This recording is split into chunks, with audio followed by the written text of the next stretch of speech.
KBC news के साथ लगातार खबरों में बने रहने के लिए पहले सब्सक्राइब बटन दबाएं और उसके बाद घंटी वाला बटन दबाएं। और अब अंतिम खबर। आजकल कितनी बेतुकी बातों पर लोग आपस में झगड़ा कर लेते हैं। इसका जीता जागता उदाहरण आपको अहमदाबाद थाना क्षेत्र के गोविंदपुर चौक पर घटी कल शाम 7:30 बजे की घटना को देखकर आसानी से लग जाएगा। कल शाम के लगभग 7:30 बजे 5 युवक इस चौक पर अवस्थित एक पान दुकान में पान खा रहे थे। पान खाने के दौरान सभी लोग आपस में बातें भी कर रहे थे। तभी एक युवक उस पान दुकान के सामने से गुजरा। इस युवक को लगा कि ये सभी पांचों युवक उसे देखकर कुछ कह रहे हैं। उस युवक को गुस्सा आ गया। उसने तुरंत उन 5 युवकों से सवाल जवाब करना शुरू कर दिया। इन 5 युवकों ने उस युवक को समझाने की कोशिश की कि वे सिर्फ आपस में बात कर रहे थे, हमने आपके बारे में कुछ भी नहीं कहा। लेकिन वह युवक नहीं माना और उसने उन सभी युवकों को कहा कि तुम रुको, हम तुमको 5 मिनट में बताते हैं। यह कहकर वो युवक वहाँ से चला गया। लगभग 20 मिनट के बाद वो वापस आया तो वो अपने साथ और 15 लड़कों को लेकर आया था, लेकिन तब तक वो 5 युवक वहाँ से जा चुके थे। ये युवक पान दुकानदार से उन 5 युवकों के बारे में पूछताछ करने लगा। इसी पूछताछ के क्रम में ये सभी लड़के उस पान दुकानदार से ही उलझ गए और उसी के साथ मारपीट करने लगे। पान दुकानदार से मारपीट होता देख आसपास के कई दुकानदार उसे बचाने के लिए वहां पहुंचे, लेकिन इन सभी युवकों ने मिलकर सभी दुकानदारों के साथ जमकर मारपीट किया।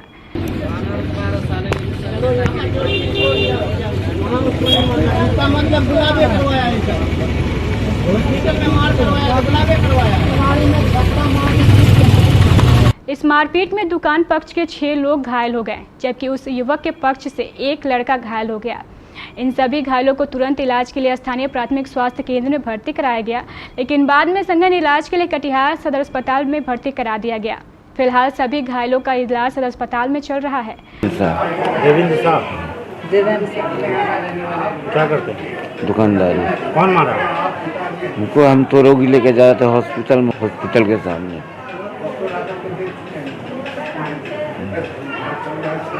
कहाँ गए? गोपालपुर। मामला था कि पान दुकान में 5 आदमी पान खाने के लिए आया। ठीक, पान खा रहा था। उन लोग अपने में आपस में घरेलू मैटर का कोई वातावरण कर रहा था। एक पश्चिम टोला का एक लड़का आया, वो बोला कि हमको गाली क्यों दे दिया, डायरेक्ट में हमसे बात क्यों कर दिया।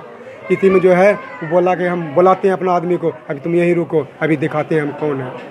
इसी में जो है वो दोनों वातावरण हुआ और पानी का सरक गया, निकल गया वहाँ से। उसके बाद हम लोग का आगे खोजने पूछने लगा कि वो कहाँ गया, उसको बुलाओ नहीं तो तुम लोग को मार के फेंक देंगे आज हम यहाँ गोपालपुर चौक में है।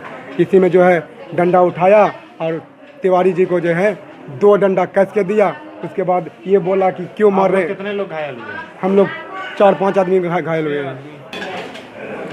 100-150 आदमी पहचान नहीं है कौन मारा हॉस्पिटल के पास। हाँ, पहले दुकान में मारा, उसके बाद दोबारा इलाज करने के दरमियान गए इलाज कराने, वहाँ घेर के लोग 200 आदमी मारा। इसकी सूचना थाना को दिए थे? इस सूचना थाना वाला ही बुलाए थे हम लोग को कि आप लोग आइए इलाज करवा देते हैं। आपको जब पता चला तो क्या किया? हमको सर दिया तो पता चला कि बड़ा बाबू दिया तो लेकर आया। बड़ा बाबू को हम लोग पूछे कि कैसे कैसे क्या हुआ था। हम लोग बोला, बड़ा बाबू बोला कि हम गए तो देखिए कुत्ता में बना हुआ है। आए लोग दिया तो भाग गया, पान का दुकान वाला लोग भाग गया। हम देते इनको खोल के अपने गाड़ी में करके लेकर आए हॉस्पिटल। मतलब इसको खुट्टा में बांध दिया गया था? जी, गमछा लगा। कितने लोग घायल हुए हैं? घायल तो ये क्या है, 2 को भीतरिया मारे। ज़्यादा गंभीर रूप से ये घायल? जी। क्या नाम हुआ आपका? मोहम्मद कमरुद्दीन कहे जा सकते हैं। वो आकर के सब संभ्रांत परिवार में काम करने वाले लोगों को अनायास मारा है। सबों की नाजुक स्थिति है। एक अरुण तिवारी जी हैं और एक और उधर जो है क्या नाम है, देवेंद्र शाह, राजेश कुमार मंडल। इन सबों की स्थिति काफ़ी खराब है। इनकी चिकित्सा यहाँ चल रही है।